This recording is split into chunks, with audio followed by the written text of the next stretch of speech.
You might be under the misconception that you're not making progress, and I'm going to tell you that's far from the truth. Sometimes we get caught up with other people's expectations and we put that on ourselves and we ask ourselves why we're not there yet. However, they have such a different life from us that we really can't focus on that. We gotta celebrate on our wins and we can't always rely on people to tell us good job. There are a lot of things I struggle with that people don't even consider tasks, but I'm making progress on them, and I still have to remember that I need to give myself a pat on the back.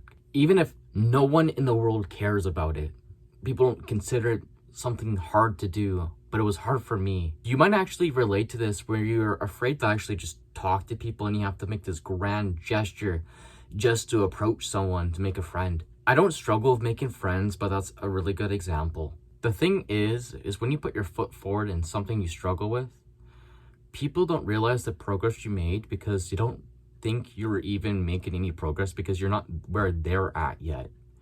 And that's a really big problem. You'll often see this in like workplace or school situations where someone's getting frustrated at the new guy for not being as good or learning as quick as they think they can.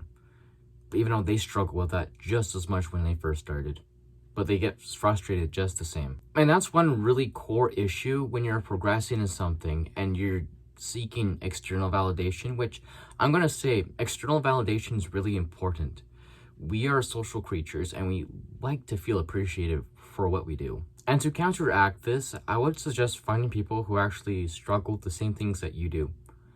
That way they can actually understand the amount of pain and effort you went through to go from point A to point B. This is 100% controversial, but I don't think internal motivation or internal validation really exists.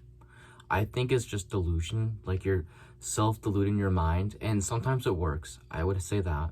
But when it's with things that you struggle with, it's more like a mask covering the problem when you're just internally validating yourself when you're still struggling with it. Because really, you just need a pat on the back. And I want to say this now before the end of the video. I'm proud of you for making the strides you did. I'm proud of you stepping in the gym for the first time. I'm proud of you for cleaning your room. I'm proud that you cleaned your sheets. I'm proud that you brushed your teeth. These are all very simple things. But these things people struggle with, and I think it should be more normalized to say that, yeah, these simple things sometimes can be hard. And sometimes it takes a great amount of effort to go through with them. Sometimes it's just not as simple as just going ahead and doing them. There's a great mental blockade to it. And we have to try and manage our emotions for when people don't understand that. Remember to love yourself so you can save yourself.